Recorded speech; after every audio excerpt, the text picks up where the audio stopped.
All right, well, hello there. Thank you for stopping by um, and wanting to get a little bit more direction on the structure.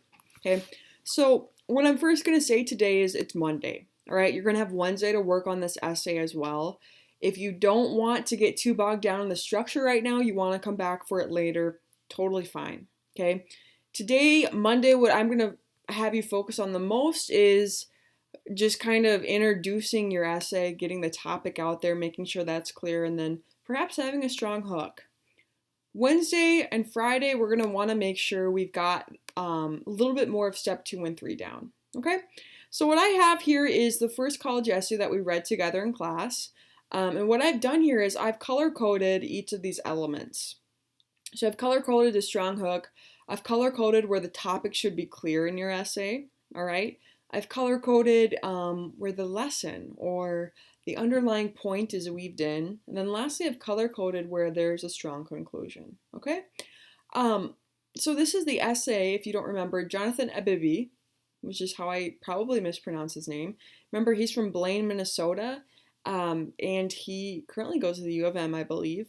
But this is published in the New York Times, so this is a great example to look at. And he really does a great job of really, frankly, crushing these elements, okay? Crushing the structure here. Don't get bogged down in the structure. All of them could look very different. So if you are looking here, the first thing I talk about is a strong hook. Now, normally with literary essays with a strong hook, we're talking about, okay, what's your opening sentence? Your opening sentence should be really strong, right? Like we stress those types of things. Um, a strong hook, maybe you don't have a really, like engaging opening sentence. That's okay with a college essay, okay? It's more so the idea that your topic is a strong hook as well, okay? So if you look down here, what I kind of felt like this writer did is a great hook. He opens up with the fact that he's 6 years old and he's in this openness of this house, and he's describing this house here, this first paragraph, and it sounds like a beautiful home, right? Like family photographs. It's like very clear. It's very vivid. There's a lot of imagery here in this first opening paragraph. So I thought that his strong hook was really just the topic itself. All right. So that can go hand in hand. Just kind of think about with the strong hook. It's not so much a sentence or a line. It's more so how are you engaging the reader here at the beginning? Okay. So if you come down here, the topic, right? Like each of you have a specific topic in your essay. Each of you have a specific topic in your writing. If you're talking about, um, excuse me, going fishing with grandpa, all right? You're able to introduce that story, introduce that topic without explicitly saying, this essay is going to be about the time I went fishing with grandpa and he taught me some very important lessons. Right, like we don't want to explicitly state that. If we do it in a rough draft, it's okay, but hopefully by Friday we're not doing that. So you see, you can skim this whole essay and you will never find a line in here that says, this essay is about how hard my mom used to work at cleaning, how she provided for us through cleaning, and how I want to provide for her someday. Right? Like that's that topic, even though it's a topic, it's never explicitly stated in here. He's just able to show you that. He's able to write about that and show you that, and it's clear. So if you read through this again, see how can you bring up your topic without explicitly saying, my mom cleaned houses when I was 6.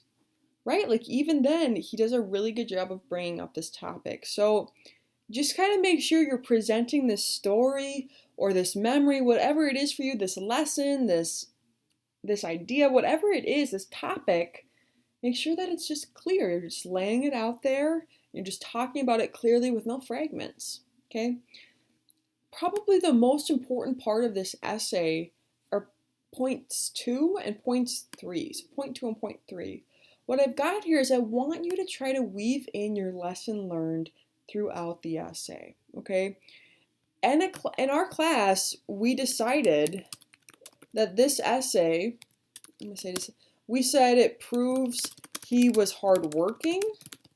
We proved it proved he wanted to. what's the word I'm thinking of, right? He wanted to provide for his mom. Okay, mom is a hard worker. Like, all of these things are very clear, but it gets at his biggest point is that he's a hard worker. Okay, and he's committed to his family. Now, he didn't just say this at the end of the essay, right? Like, he weaved this in nicely. It's kind of like when you're watching a movie and you have an idea of who committed the murder, right? Like, if you're watching a murder mystery, you can tell, or you might at least have a guess who the perpetrator is.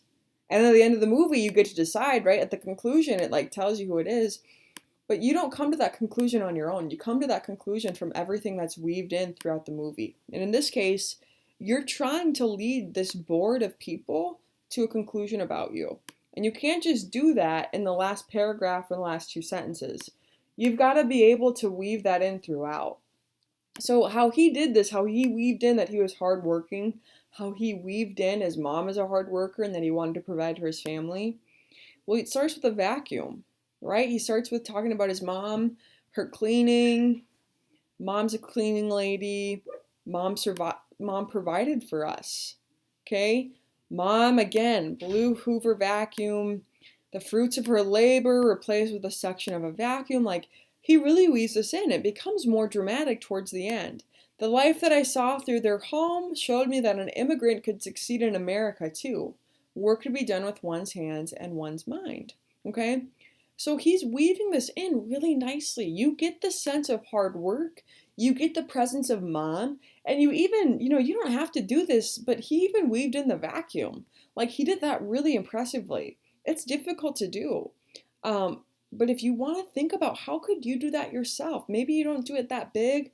Maybe you just focus on some themes, maybe not items like the vacuum, but maybe you work on hard work a lot through this. So he sets the table really nicely though, okay? Moving on here, I'm going to transition to the conclusion. As he weaves in these lessons, he's setting the table, right? He's setting the table. So at the end of this, you get the conclusion. The final point is very clear.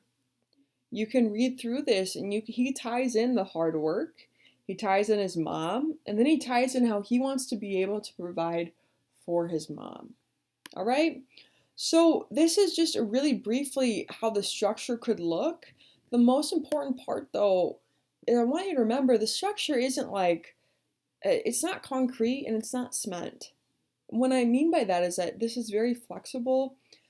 You can make this structure look however you want to. Remember, you could have 10 paragraphs, you could have 3 paragraphs.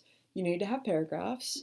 But how many paragraphs you have, what that all looks like, that's up to you because every prompt is different. Every prompt has a different length requirement. So the biggest thing is just making sure you have these 4 elements. If this really doesn't help you, please email me, please send me a message, okay? This is just kind of a brief overall on structure. This is on Google Classroom, this document. You've got the same one provided for you. I also have my comments over here.